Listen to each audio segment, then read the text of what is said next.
Kalkadosh, we're going to continue with Daf Tzadik Bet Amud Aleph. So this is Tzadik Bet. So the Gemara we were just speaking about was talking about that when you had a type of a purse, it was like a wallet type of, but it used to be like a purse. It used to have it. So we asked that if right now the mouth was towards the door, so therefore it wasn't really that you were stealing it. So we answered that it had a bottom type of a seam or something that you could tear open and then take it out from there.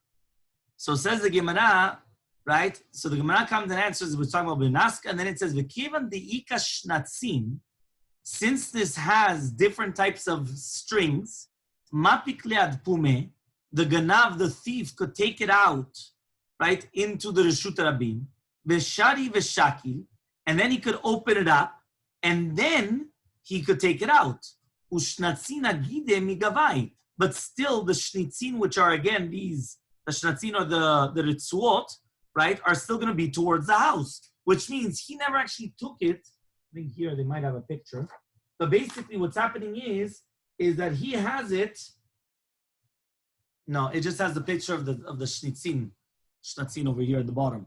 Again, this is an open area on the top, right, which has the strings. So the strings are towards the house. And then here you have the chalma, which is basically the part which is stitched together. So you could just open that up. Okay? So says the Gemara, right? Dileka shnatzin. There's nothing on the bottom to open it up. So you can open up the bottom and just take whatever that you want. Ibaitema, for you could answer. The itla, that it does have these strings, but, right, they were all around the keys. They were tied on the bag. And therefore, when you come out with this bag, you're coming out with these strings as well, and therefore you're going to be chayav. Okay? And this is also what Rava said. This is only talking about a kupa, this basket that is full of, right, kishuin udluin. Remember, the kishuin are the cucumbers and the pumpkins. Aval melea chardal chayav. If it's going to be full of chardal, it's going to be chayav. So therefore, it comes out, Ama Kasavar, so it comes out that Rava holds, because before we made a machloke between Chizkiah and Rabbi Yochanan, whether do we say Eged Kli or not, whether the actual utensil combines it together or not.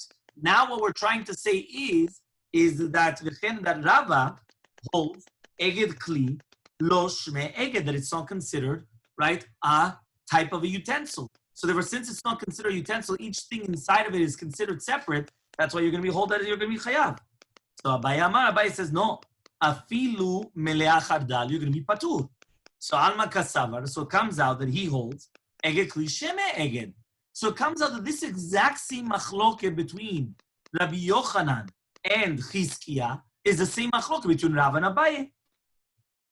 So says the Gemara, Kam Abaye b'shitate de Rava, right? There's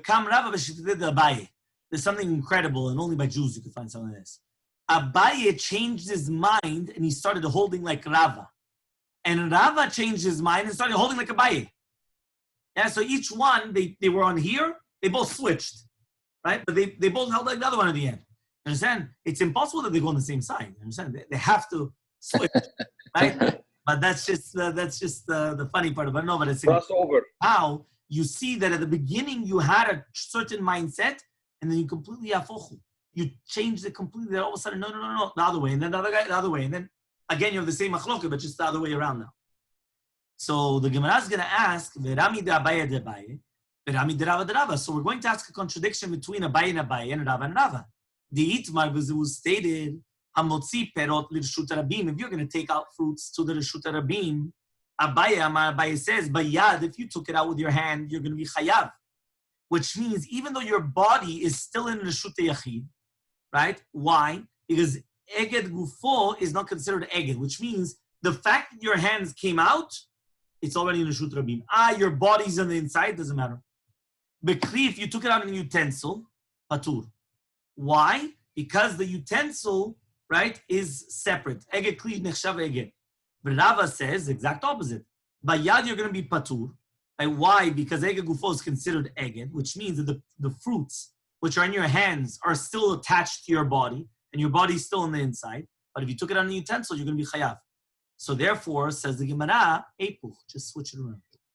Meaning, we wanted to ask a contradiction, just switch it around, which means Rava says poter and bekli, and Abaye says you're going to be chayav in a kli, and by doing that, you just answer the contradiction between Abaye and Rava and Rava. Okay?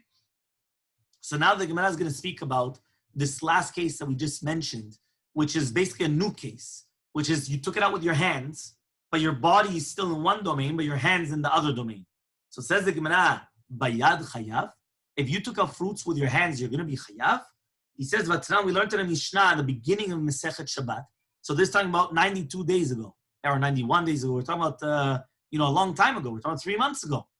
When we started Masechet Shabbat, and everybody was very enthusiastic, and we had 15 people for Daf Yomi. Yeah? So what happened? There we learned in the Mishnah, Pashat balabait et yado lachutz v'natala ani mitocho. If the balabait took his hand out, and the ani came and took something out, or that he put something in, shneim pturim, they're both patur. So therefore, you see from here that the balabait, that he's on the inside and he takes something outside, he's patur, not chayav. Why would it be chayav? He's going to be patur. That was the entire case. Comes the balabait, he takes his hands out, extends his hands out, the ani comes and he takes it, they're both patur. Right? So you see that he's patur. Right? Why? Because his hand goes after his body. So he's patur. So answers the Gemara, no. Hatam lemala mishlosha, hacha lemata mishlosha. Says there, the hand of the balabait was above 3 tfachim from the ground. And therefore, you never actually placed it in the Reshut Rabim. Right? Because it was above the 3 tfachim of the ground. Here, we're talking about it was below the 3 tfachim to the ground. And therefore, you cannot exempt him because of not putting it down, because the second that it's within 3 tfachim of the ground, it's considered you placed it on the ground. So for since it's like you placed it on the ground, that's why you're going to be chayav. So it all depends where it was. Was it above 3 tfachim or below? Remember, below 3 tfachim is a concept called levud, which means that it's like connected to the ground. So within 3 tfachim from the ground, we spoke about this a few times. You remember about the avel, that he's allowed to sit on top of a chair as long as it's within the 3 tfachim of the ground. And then the sukkah, we spoke about it a few times. But this is the concept, okay? Very good. Mishnah. So until here, everyone's clear? Yes. Yes. Okay. המוציא בין מימינו בין משמאלו בתוך חיקו על כתפיו, חייב. If somebody takes out from one reshut to another reshut, whether with his right hand, his left hand, the inside of his bosom, or on his shoulders, he's going to be chayav. Sheken masa b'nekiat, because that's how b'nekiat carried. Remember, it's written al katef yisau. They carried it on the shoulders. So even on the shoulders, they're going to be chayav. So here he just brings it down. Aleph is the right hand, right? Bet is betoch cheko, over here, within his chek. Gimel is al kitefav, on his shoulders. Daled is in his mouth. Hey is beozno, in his ear. Right? What you know that sometimes they put the pens here, right? It's a famous thing. I don't have a pen on me. Ever this familiar? You do something like this, and then you have the people saying, "I don't remember where to put my pen." Right? People that they come and they put their glasses like this, and then they're like, "Where's my glasses?" You know, they're going all over the place. You understand? So the same thing, the exact same thing. So it says the hey was the ear, vav is vav is b'se'aro, with the hairs. Zayin is punatov pia lemata. Right? So over here, on his belt. Chet is ben punatov lechaluko, between. The meaning, one of them is downwards and one of them is upwards. And tet is bisfat chaluko. So that's over here on the bottom. Over here. Okay, so you have, this is the entire Mishnah. Okay, so that's what we're going to see now. One more time. Hamotzim and Reshut L'Shut, somebody's going to take up from one domain to another domain. Whether with his right hand, left hand, over here, inside of his bosom, on his shoulders, he's going to be chayav, sheken masav nekiat. Ki lachar yado, if it's going to be with a shinui from the normal way, biraglo with his foot, befiv with his mouth, bimarpeko with the here under the elbow, right in his armpit, beozno on his ear, bisaron on his hair, fumanatopia lamata, whether it's going to be the belt downwards, or the belt upwards, Isfat chaluko on the bottom part of the jacket. Chaluko, Isfat chaluko, right? Then it says, Beminalo in a shoe or besandalo, patur. In all these cases, it's going to be patur, shelo hotzi kederech hamotzim, because he didn't take it out in the normal way of taking it out. But even behind your ears is not kederech, no? That's what we said. It's not kederech. Okay. All the latter part of the Mishnah is not kederech. That means the only part which is kederech is the right hand, left hand, in your bosom, and on your shoulders. Everything else is lo kederech. Okay? Okay. So says the Gemara. Amar Rabbi Lazar, says Rabbi Lazar, amotzi masui lemala me'asara tfachim chayav. If you're going to take out a masui, something which is, you're carrying it, above 10 tfachim, you're going to chayav. Sheken masa b'nekehat, because that is the masa b'nekehat. That is the carrying of b'nekehat. So says the Gemara, umasa b'nekehat minalan. How do we know that to do with masa b'nekehat? How do we know that it's going to be above 10 tfachim? Ichtiv, as it says in the Pesuk, ala mishkan v'mizbeach saviv. Makish ha-mizbeach l'mishkan. The mizbeach is like the mishkan. Just like the mishkan was 10 amot high, so too the mizbeach is going to be 10 amot high. Which means that according to him, if you took it above 10 tfachim from the ground, you're also going to be chayav. Right? Why? Because that was the way of Bnei Kehat, that they did it 10 tfachim from the ground. Because we say that even though above 10 tfachim is considered makom tur, you remember that? We said in the Reshut HaYachid, the Reshut HaYachid goes up to the Shamayim. But the Reshut HaRabim, the public domain, above 10 tfachim is already considered makom tur. Still, he said... Like the sukkah, no? Yeah. Well, the sukkah is in the Reshut HaYachid. It's a little bit different. Mm-hmm. Right? But the height of sukkah, it also it has a measurement. Yeah, that's the minimum height. Minimum height. Yes, minimum height. Okay? So he says, here he's saying, right, that the carrying was also done above 10 tfachim.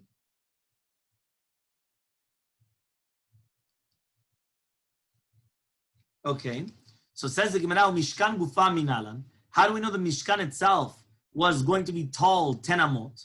Ichtiv 10 amot orech hakaresh. Uchtiv, and it's also written, Yifros et ha'ol al Mishkan. They put the tent on top of the Mishkan. Amarav Moshe Rabbeinu piraso. So Moshe Rabbeinu was the one that was doing it. And Moshe Rabbeinu, I remember, was 10 amot tall. He was very, very, very tall. Okay? So Mikana talamed govan shel levim 10 amot. So from here you learn that the height of the levim was 10 amot. Because Bnei Kehat had to carry it, right? And again, they were 10 amot tall, right? In order to carry this.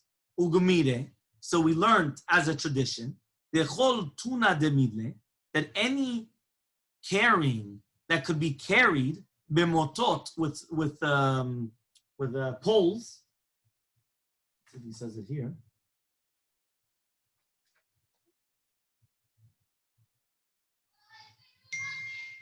Anytime that it's going to be with the poles, it says tilta mileel utre tilta miletata. You always put a third above and 2/3 on the bottom. That means basically it's always going to find out that a third of it is always above your shoulders and 2/3 are below your shoulders. So ishtakach davimid letuva. So it comes out that it was actually on top of the kitfei levim a lot, right? Because remember, 1/3 of 10 amot, so we're talking about 3.33 amot was above the shoulder level. And then you had another 6.66 below the shoulder level. Okay? So it comes out that according to that, it says that it was okay, it's going to be more than 10 tfachim, obviously. That's much more than 10 tfachim. Okay? So, because again, remember that until here we were talking about 10 tfachim and then we switched to amot because the Mizbeach and the Mishkan, everything was amot. So we changed it. Remember that every single amma is usually but either 5 or 6 tfachim. Okay? Usually we do by 6 tfachim. Okay? V'ibait ema, that's why every single amma is 48 centimeters, because every tefach is 8 centimeters. V'ibait ema, and if you want, you can answer. We don't learn it from the Mizbeach and the Mishkan, we learn it from the Aron. Why? The Amar Mor says, Aron was tishat tfachim. The Aron, the height of the Aron was 9 tfachim. The kaporet was 1 tefach above, which is 10. Ugmine dechol tinin mile b'motot, anything which was carried with the poles was going to be 1/3 above and 2/3 below.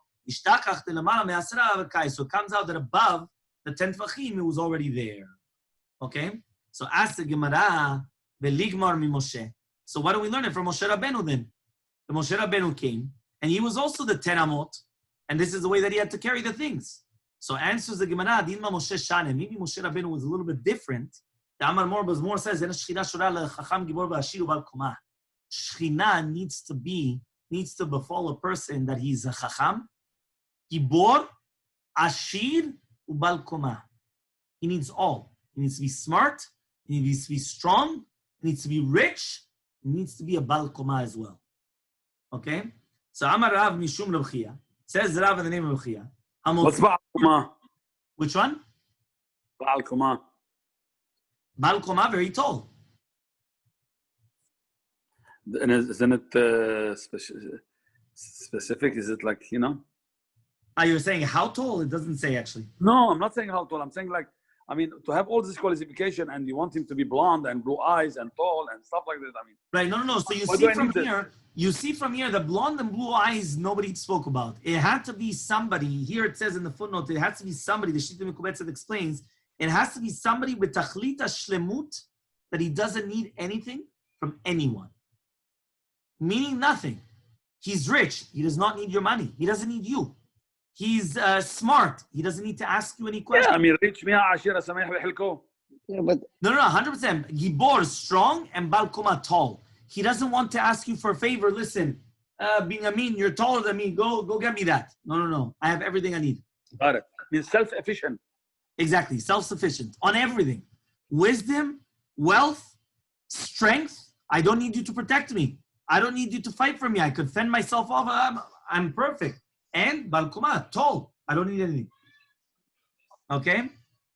So says the Gemara, Amar Rav Mishum Rav Chia, says Rav name Rav Chia, Hamotzi masui b'Shabbat al Rosho, chayav chatat. Sheken anshe utzal osim ken. Imagine right now you put it on your head. Yeah, you put it on your head. So you're going to be chayav. Why are you going to be chayav? Because anshe utzal take things on their head. They carry it on their head. So it became a derech of hotzah. So says the Gemara, anshe utzal ruba de alma. Says 1 second. If I have one city that they do that, right? Now it becomes the minhag of the entire world. It becomes the majority of the world, not even the entire world, the majority. So now you're calling it something that's normal. What's going on? La'itmar hakim, if this is what it means to say. Amar Rav Mishum Rav Chia says, Rav Chia, echabim neutzar shotzi masri l'roshov shva chayav, shekem b'nei yirosim, and you're right. You, that you're going to be in New York, or you're going to be in Miami, that you're doing this, or in Montreal, that's okay. But if you're from Utzal and you do it like then, you're going to be chayav. Because then you're doing it like the norm of your city. So ask the Gemara, but it should be batla datot sekol adam. At the end of the day, the majority of the world don't do that. So what do I care about a city? This is what it means to say. If you're going to take it out on your head, patur, you're going to be exempt.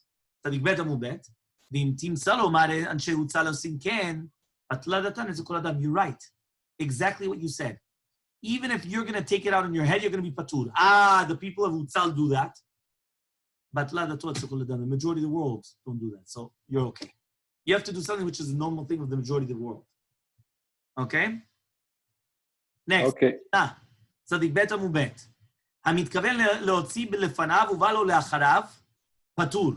Imagine you wanted to take something outside, whether it's money or things like that, in front of him. And then at the end, it went behind him. So it's going to be patur, but you didn't have the kavanah. Your kavanah was to do in the front, not behind. לאחריו ובא לפניו, but if you went behind and then went forward, you're going to be chayav. Right? Here, okay, the Gemara is going to explain why you're going to be chayav. You also didn't have the mindset. Be'emet amru, they truthfully said, and the Gemara is going to explain what does that mean, the words be'emet amru, they said in truth. Haisha chogeret besina, a woman that she's putting on these like type of shorts underneath her skirt for tzniut. So she went and she took it out. So it says over here, she hung it in the Reshut Rabim. Whether it was milefanei or me'acharei, whether it moved behind her or in front of her, she's going to be chayavet. Sheken raui liot chozer, right? Because it's normal to go around her. And therefore she knew that it's going to turn around. And therefore, it doesn't matter how it is. Meaning that the fact that she's taking it out this way, right? It was normal for her to go out this way. And even if it turns around, it could turn around. So therefore, she's going to be chayavet in such a case. Okay? Says the Gemara, the Mishnah, Rabbi Yehuda Omer, Af mekaple pitakim. Even the people that are going to accept a petek, which is like a letter or whatever it is, and to give it to the people that are running, like the FedEx and UPS and all these things. He says the same halacha would apply, that even if it wasn't his machshava, since at the end of the day they got to him, and then he gave it to another person, it was already going to be chayav. Okay? Fine. So says the Gemara, Maishna lefanav uvalo la'acharav de patur u'lo itar mechshavto, la'acharav uvalo lefanav nami, haylo itar mechshavto. Why is it that if you wanted to take it in the front, and then it went behind you, it's patur, because you didn't have the machshava done. But if it was behind you, then it went in the front of you, right? Haylo itar mechshavto. He doesn't want the machshava. He doesn't want this. So Amar Rabbi Elazar says Rabbi Elazar, Tavra. Yeah, what does this mean?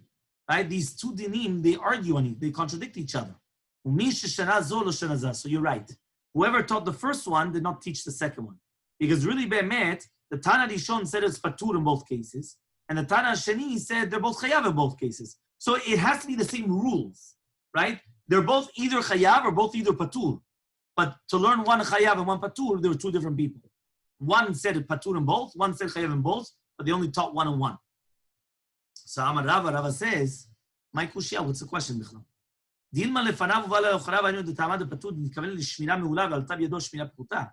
says, was when I wanted to put it in front of me, I wanted to safeguard it.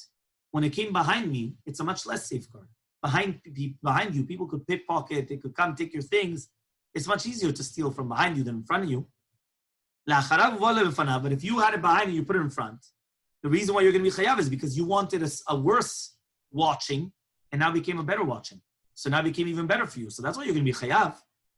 So what's the question then? It's the diuk from the Mishnah. It's not in the cases, but the cases I could answer it up. It's the diuk, what you're going to deduce from the Mishnah, what you're going to learn out. He says, why? He says, right? He says like this. He says, patur. If you have kavanah to take it from in front of you and you put it behind you, you're going to be patur. Chayav. But if you took it behind you and you did take it behind you, you're going to be chayav. Let's see the seifa. If you took it from behind you and you put it in front of you, you're chayav. If you took it from behind you and you put it behind you, you're going to be patur. So that was the contradiction. Meaning we were deducing from the Mishnah the different rules, and there was a contradiction. Not because of the two different cases, it was in the Mishnah in itself. So Amar Rabbi Elazar, you're right. Tavra, you have to break this because whoever taught this one didn't teach this one. So now Rav Ashi is going to answer it up, not Rava. Says Amar Rav Ashi, my kushia, what's the question? Dilma lo mibaya kaman. Maybe it's lo mibaya. You know what lo mibaya means. You don't have to say this, but even this. So it says, lo mibaya, not only in a case where it was behind him and that you did take it behind you, that you're going to be chayav because you did your kavanah, but rather even in a case where it was behind you and it came in front of you, right? You need it. Why? I would have thought to say that maybe Be'emet, since you didn't have your kavanah, you're going to be patur. Kamashmalan, because of what we learned, that you thought for a bad shmira, a bad watching, and it became a better watching, so you're going to be chayav. V'la'acharav, ubalo la'acharav. Now, when it comes behind you and you did take it behind you, it's a machloket tanaim. The tanya was we learned in the Braita. Hamotzi ma'od bepundato u'pia lemala. Imagine a person comes, he takes out, right, money in his pouch. Okay? Upia lemala. So it's upwards. So it says here he's going to be chayav. Why? Because at the end of the day, that's hotzah. Pia lemata. But what happens if the money pouch is downwards? So Rabbi Yehuda says you're going to be chayav. Chachamim say you're going to be patur. Why? Because Chachamim say if you have your money pouch facing downwards and the money is going to be coming out, so then what type of a thing is that? That's not called that you watched it over. He's not Jewish. Which one? He's not Jewish. Yeah, he's not Jewish at all. Yeah. What's he doing? Walking around with the money pouch downwards. All the money's coming out. What's he doing? So obviously he's going to be patur in such a case according to Chachamim. So Amar Lahen Rabbi Yehuda comes and he tells Chachamim, "Iatem modim li belacharav alo echol shu chayav." He says, well, I don't understand you. If he wanted to put it behind him, and he did put it behind him, he's going to be chayav. So and even you agree with that. So v'amrulo, so they told him, right? It says v'amrulo, ve'i ata modeh kilachar yado v'raglo shu patur. Why, you're not going to be modeh that if you're going to take a kilachar yad and in your foot, you're going to be patur, which means it's different. Taking it behind you and putting it behind you, that's not kilachar yad. It just means, okay, I wasn't that makpid on it. So I put it behind me, and hopefully nobody will steal it. But it's not that I'm a mash doing hotzah, not normal, making sure that it's going to fall. You understand? So Amar of Yehuda says of Yehuda, Ani amarti davar echad, vehem amru davar echad. Ani lo matzit tshuva ledivreim, velo matzit tshuva ledvarai. I said a proof to myself, and they said a proof to themselves. I couldn't answer them, and they couldn't answer me. Yeah? What does that mean? For the fact that he told them, it doesn't mean that the rabbis, they exempt it. So it comes out that the Chachamim and Rabbi Yehuda argue, if you take it la'acharav, that you're going to be chayav or patur. So the Gemara says that it's not true.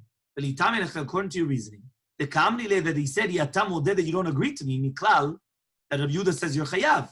But I thought that he says, according to everybody, it's going to be patur. So you're not going to be chayav. So says the Gemara, you're right. According to everybody, you're going to be chayav in such a case. If it's going to be on your foot, right, or on your hand, when is machloket? When it's in your your belt, but it's facing upwards.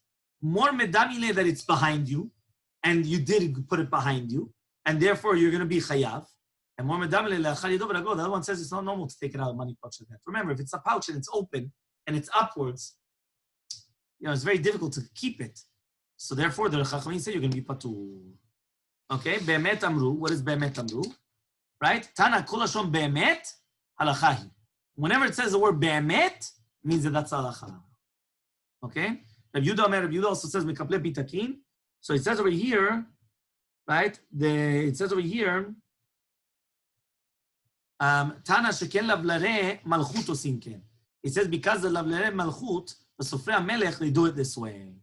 Okay? Fine. It says a Mishnah. Hamotzi kikar lirshut rabim chayav. If somebody's going to take out a kikar, a bread, lirshut rabim, you're going to be chayav. Okay, a loaf of bread.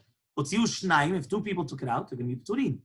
Lo yachol echad leotzio veotziu shnaim. If one person couldn't take it out by himself and two people had to take it out, they're chayavim. But Rabbi Shimon says you're going to be patur. Okay, so let's see the Gemara. Amar Rav Yehuda Rav says Rav Yehuda Rav. Amar Abaye Matzi Tana. Some people say it was Abaye, and some people say we learned in the Braita. Zeyachol v'zeyachol. What if both of them could take it out, and they both took it out together? Rabbi Meir says you're going to be chayav. Rabbi Yehuda says, Rabbi Shimon says you're going to be patur. Both of them cannot take it out. Zeyenu yachol v'zeyenu yachol. Rabbi Yehuda, Rabbi Meir says you're going to be chayav. Rabbi Shimon says you're patur. Zeyachol v'zeyenu yachol. If one could, one other one didn't, according to everybody, you're going to be chayav. So Tanya Miyachi, we also learned in the Braita the same thing. Okay? Hamotziki kal lirshut rabim. If you took out a bread to the lirshut rabim, you're going to be chayav. Two people took it out. Rabbi Meir says you're going to be chayav. Okay? And Rabbi Yehuda says, Im yachol echad leotzio. If one person could take it out and two people took it out, chayavim. Im lav, and if not, turim. Rabbi Shimon says you're going to be patur. Menan, how do we know these words? Right? The Tanu Rabbanan was learned in the Braita. Ba'asotah. What does it mean ba'asotah? Ha'oset kula v'lo oset mitzatah. If you did the entire thing and not part of it. Keitzar, what does that mean? Shnaim shayu ochazin. This is the famous Gemara, shnaim, right? Or shnaim shasu. Two people that are doing it. So two people that are holding a mazleg. They're holding a fork on Shabbat. Elogzin, and they're grabbing, they're doing me'amer. They're grabbing together all the different types of grains. Bekarkar, beshovtin, bekulmus, bekotrin. So they're doing all these things, they're doing it together. Whether it's a wood, and they're being orgim, or they're kulmus, and they're writing. Do you think you're going to be chayav? Only if you do the full melacha. But not if you do part of the melacha. Right, this is on Tzadikim Amud Aleph, just on the top, where it says, but if two people were holding an igul shel dvela, which is like a dried fig, and they took it out to the Reshut Rabim, Bekora ve'otziu Reshut Rabim, or a beam, and they took it out to the Reshut Rabim. Yehuda says, if each one could have taken it out and two people take it out, they're going to be chayavim. But if not, they're going to be patur. Rabbi Shimon says, even though each one could not take it out and two people took it out, they're going to be paturim. And that's why it says, Ba'asotah yachid shasa chayav shtayim shasu paturim, which means that only if you do a full melacha. If you do a half a melacha, you're going to be patur. Okay, and with here we finish. That way, Bezrat Hashem, we can continue on Sunday. Bezrat.